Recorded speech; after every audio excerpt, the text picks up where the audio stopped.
लोग डिस्कस करने वाले हैं फर्स्ट इक्वेशन ऑफ मोशन कह लीजिए, या फिर कह लीजिए वेलोसिटी टाइम रिलेशन, या Newton's first equation of motion.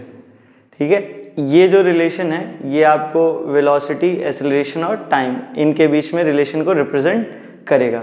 खैर, तो स्टार्ट करते हैं। सबसे पहले हमने ग्राफ ड्रॉ किया रहेगा, या आपको ड्रॉ करना रहेगा बेसिकली। तो ये देखिए, ये आपका एक्स एक्सिस है और ये है वाई एक्सिस। एक्स एक्सिस पे मैंने रिप्रेजेंट किया है टाइम को, और वाई एक्सिस पे रिप्रेजेंट किया है वेलोसिटी को। जब मोशन स्टार्ट हुआ तो जब ऑब्जेक्ट ए पे था, तो यानी कि टाइम अभी कोई नहीं था, मतलब इनिशियल था, तो ऑब्जेक्ट ए पे था और ऑब्जेक्ट जो चलते चलते कहाँ पे पहुंचा, बी पे। तो ए से और बी तक चलने में इसके वेलोसिटी में चेंज आया है। तो जितना चेंज इन वेलोसिटी है और कितना टाइम लगा है, इसी के रेशियो को निकालना है या इसी के रिलेशन को निकालना है। खैर, स्टार्ट करते हैं। तो हम लोग जो सॉल्व कर रहे हैं वो है ग्राफिकल मेथड।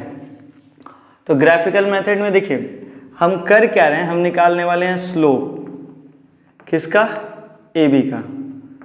और जो स्लोप ए बी निकलेगा वो हम लिखेंगे टेंजेंट। ठीक है, टेंजेंट क्यों लिखा जाएगा, जो टेंजेंट होता है ये होता है रेशियो परपेंडिकुलर और बेस का। तो इस ग्राफ में हम कैसे समझेंगे कि क्या परपेंडिकुलर है क्या बेस है। तो ये हमारा, जब हम इसको एंगल लेंगे यहाँ से जब ऑब्जर्व करेंगे तो ये वाली जो साइड है ये होगा परपेंडिकुलर, और ये जो साइड है ये हो जाएगा हमारा बेस। फिर इसी को लेना है। यहाँ स्लोप की जगह हम लिखने वाले हैं एक्सेलरेशन। तो slope A B is equal to, tangent की जगह हम लिखेंगे परपेंडिकुलर और फिर लिखेंगे यहाँ पे बेस। अब परपेंडिकुलर क्या है आपका, देखिए बी डी है, ग्राफ में आप देख लीजिए, ये यहाँ पे हमने इसको लिया हुआ है परपेंडिकुलर, तो ये यहाँ पे हम लिखेंगे बी डी। और टाइम जो है इससे रिप्रेजेंट किया गया है बेस से, यानी कि यहाँ पे हो गया ये ए डी। तो अगर हम स्लोप ए बी की जगह लिखने वाले हैं हम यहाँ पे ए एक्सेलरेशन, बी डी देखिए क्या लिखा गया है B C minus D C, और B C minus D C जो है वो लिखा गया है वी माइनस यू। तो हम यहाँ पे लिख देंगे वी माइनस यू, और ए डी की जगह लिखा गया है, देखिए A D is equal to है ओ सी और O C is equal to है टी। तो यहाँ हमने लिख दिया टी। अब आगे बढ़ते हैं, देखिए क्रॉस मल्टीप्लाई कर देंगे, इस टी का मल्टीप्लाई हो जाएगा ए के साथ, तो ये v minus U is equals to A T. या फिर कह लीजिए आपको v को इधर भेजना पड़ेगा, तो ये इधर किस में है, माइनस में।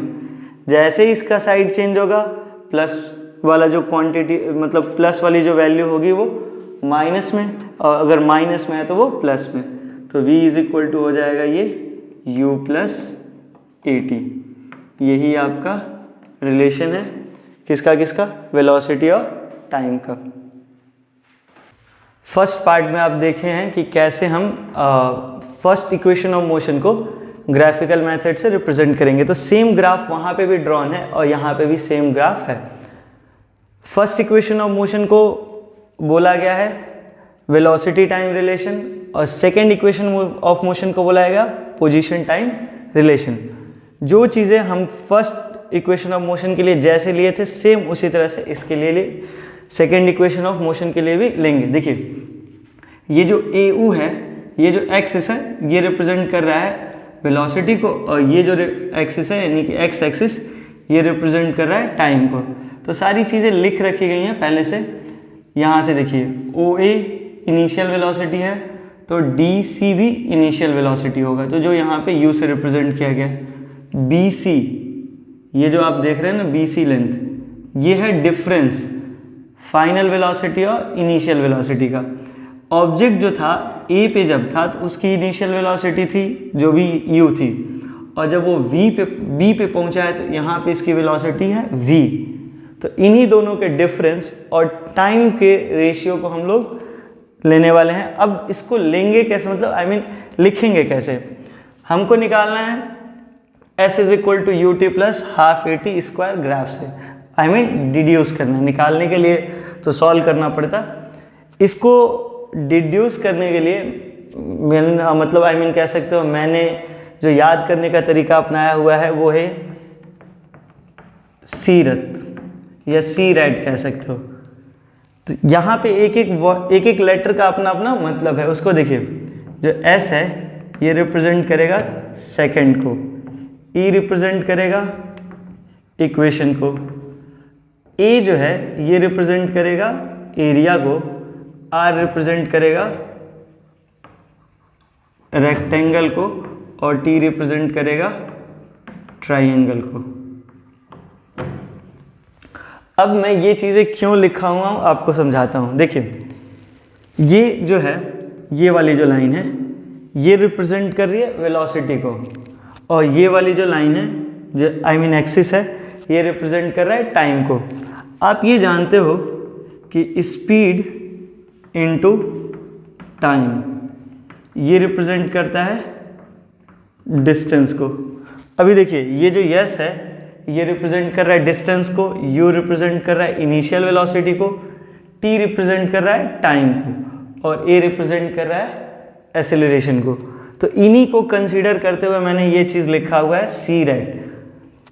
तो कभी भी आपको second equation of motion deduce करना होगा तो आप इन एब्रीविएशंस को लर्न कर लीजिए, तो फिर इजीली आप वहाँ जब भी लिखना होगा तो आप इजीली लिख सकते हो, डिड्यूस कर सकते हो।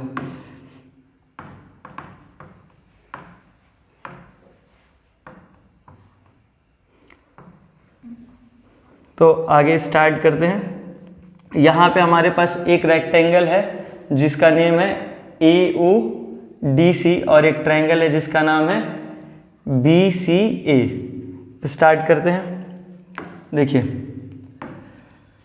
यहाँ पे आप लिख सकते हो डिस्टेंस इज इक्वल टू ये एरिया, ये आपका रेक्टेंगल है तो यहाँ पे आप लिखोगे area rectangle AODC plus area, ये आपके पास ट्रायंगल है जिसका नेम है BCA, तो यहाँ पे आप लिख देंगे ट्रायंगल BCA। नेक्स्ट पेज पे चलते हैं।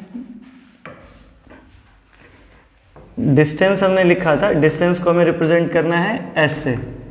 एरिया ऑफ रेक्टेंगल होता है लेंथ इंटू ब्रेथ, और एरिया ऑफ ट्रायंगल होता है 1/2 बेस इंटू हाइट।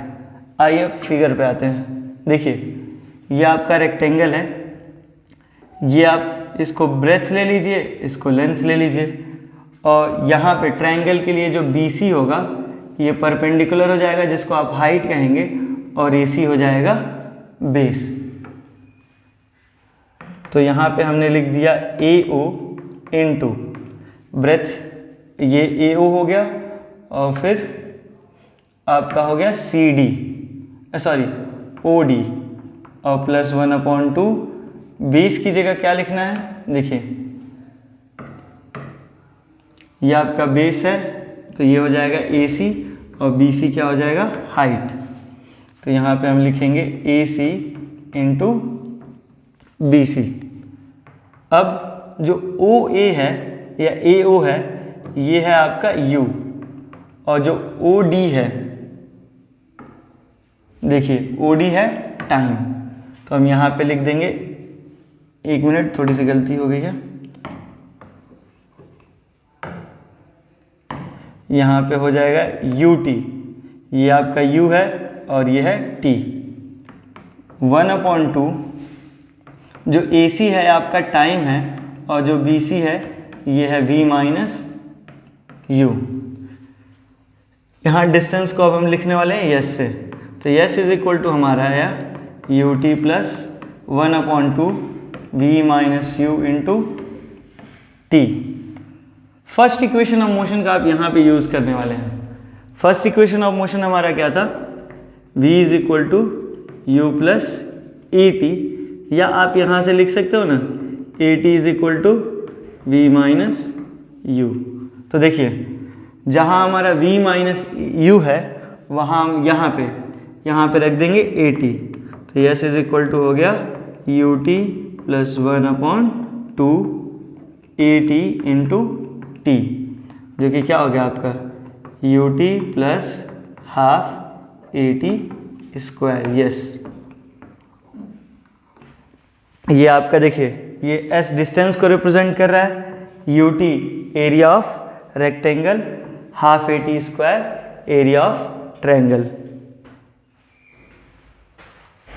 ठीक।